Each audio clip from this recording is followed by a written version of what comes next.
welcome to join me on this morning today. Throughout the show, we will discuss one specific topic: reproductive coercion. Reproductive coercion is actually a form of power and control when one sexual partner controls another's reproductive system and timeline. It is defined as the behavior by a male sexual partner to cause an unwanted pregnancy. This behavior could contain actions like preventing a woman from using her contraception or sabotage her use of her contraception. Additionally, a sexual partner could also do psychological manipulation. This is not a new phenomenon, but it has recently been recognized as a distinct type of domestic abuse in 2010. There is a real lawsuit case happening in Canada. A man jailed for poking holes in condoms to get his girlfriend pregnant. This man has lost his appeal and served his sexual assault sentence of 18 months. From the Supreme Court of Canada this hour, it's been weighing the case of a Nova Scotia man convicted of sexual assault. It happened after he sabotaged the condoms he used with his girlfriend, resulting in her pregnancy. So he poked holes in the condoms that they were using in order to try to get her pregnant, hoping that that would save the relationship. It worked. She did get pregnant. And when he later confessed to what he had done, she got angry. She called the police. He was charged with sexual assault. He was initially acquitted. It went to the appeal court, ordered a new trial, which he was then convicted of sexual assault. The Crown argued that, yes, the conviction should stand because she only consented to protected sex, not unprotected sex. The Supreme Court handed down its ruling moments ago, 7-0, to uphold his conviction of sexual assault. Today, we invite two guests to join us to discuss this topic. The first guest is jewelry designer Victor Law. Just launched a new collection of jewelry to raise people's awareness of this phenomenon. The second guest is Dr. Lee. She will be introducing us about some highly effective birth control methods and tell us which one is in low risk to be sabotaged. To join us, he brought us his latest jewelry collection, If You Love Me, to highlight the concept of reproductive coercion. This collection is the contemporary interpretation of the classic Victorian locket for meeting the modern women's needs. Hi, Echo. Hello, everyone. Hi, Victor. Can you tell me how you get the idea to redesign the locket for your latest collection? Sure, Echo. Because in history, the locket always been treated as the most sentimental and most romantic jewelry. People treasure it and hold it close to their heart. It has long been worn by the women to express their love to their family members or their lovers. A locket is by definition a small case with a secret space and made of some treasure metal. So in this case, I made it with gold. And then when you open the disc of the locket, you can see the portrait of this woman's loved one, or a bunch of hair from their loved one, or sometimes even the poison. So in my latest collection, I transformed this symbolic romantic jewelry to be a weapon. Just like the Victorian locket, all of these pieces have the secret space. You can hide in some reproductive products, such as the condom. This big one can help you to hide the condom, and also the contraceptive pills, like this is a small one. You can hide the oral contraceptive pills or the emergency contraceptive pills inside of this locket. Then it can help you for avoiding the methods was tempered by your abusive partner. That sounds a brilliant idea. I have to say. Thank you.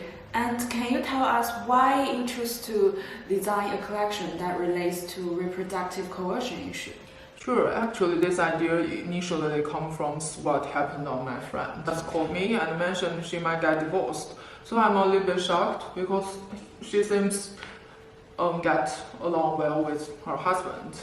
And I asked her why, and she explained because her husband threatened if she still insists not to have kids, and he will divorce with her. So basically, he want to force her to get pregnant, no matter if she wants to. So right now, my friend started to worry about if the condom was being poked or tempered by her husband. That made her get pregnant. Seems like accidentally, just like some soap TV shows in China.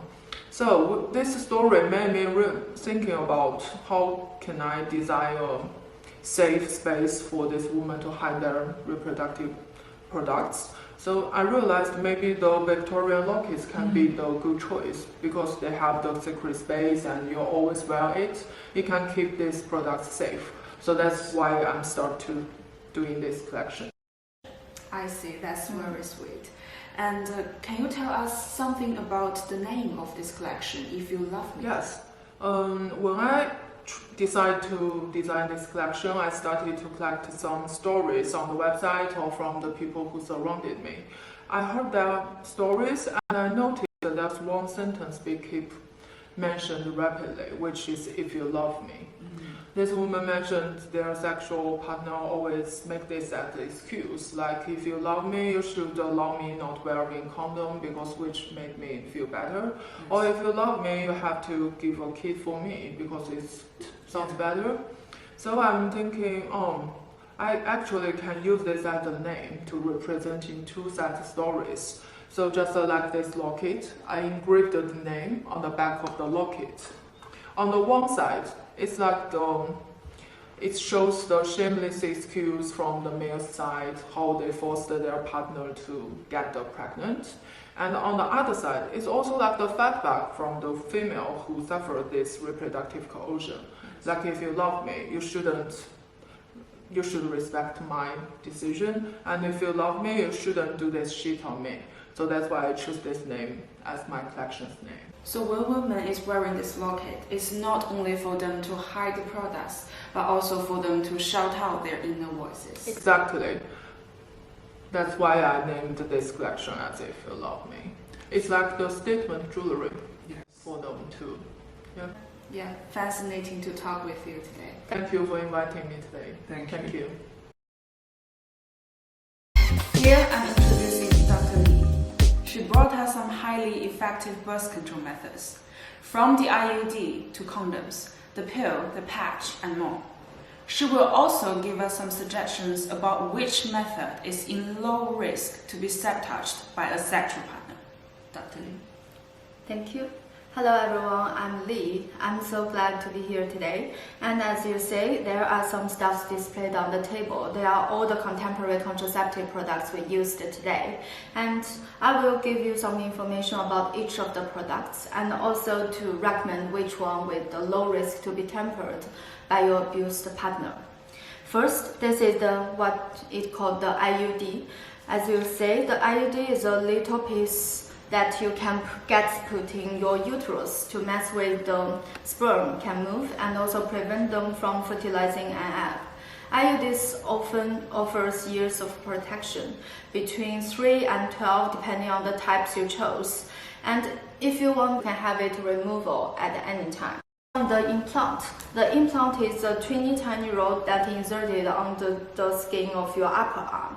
It's so small and in fact, most people can't see it once it's inserted, which means it can be your little secret. The implant releases progesterone and prevents pregnancy up to 4 years. This is the shot. The shot is just what it sounds like, a shot that keeps you from getting pregnant. Once you get it, your birth control is covered by 3 full months. There's nothing else you need to pill. This one probably the most familiar one for most of you. It's also called the oral contraception. You take it once a day at the same time. Most work by the releasing hormones that keeps your ovaries from releasing eggs. And this one is the emergency contraceptions. Emergency contraception pill is also called morning after pill. It can stop a pregnancy before it starts. And there are 4 types of this kind of emergency contraception you can choose from, and they will work up to 5 days or 120 hours after the unprotected sex. But use it sooner than later is better to reduce the possibility of getting pregnant. This one is called the cervical cape. A cervical cape is a silicone that you can insert into your vagina to cover your cervix and keep sperm out of your uterus. The one super important thing to remember when you use this cape, you need to use this spermicide at the same time. Otherwise, it won't work. The last product I want to introduce is the personal contraception monitor.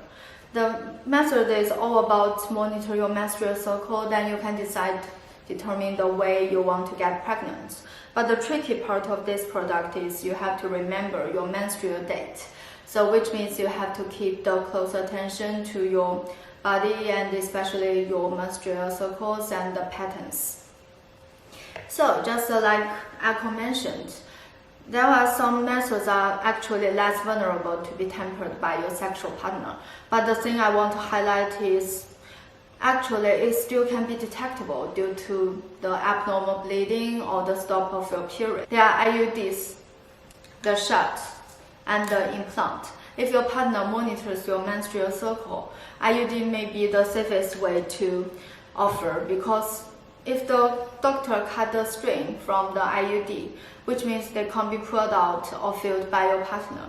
Also, the inconvenience of IUD removal with the ultrasound may well be also worth avoiding an unwanted pregnancy by abusive partner. Except these three, the emergency contraception can be also an effective method. It can be because it can be taken from the original package, and then you can hide it in the safest place, just like Victor's locket. Yeah. So your partner won't be find it. Thank you. Thank you, Dr. Li. Thank you, Echo. And that's all for today's show. Thank you for watching. See you tomorrow.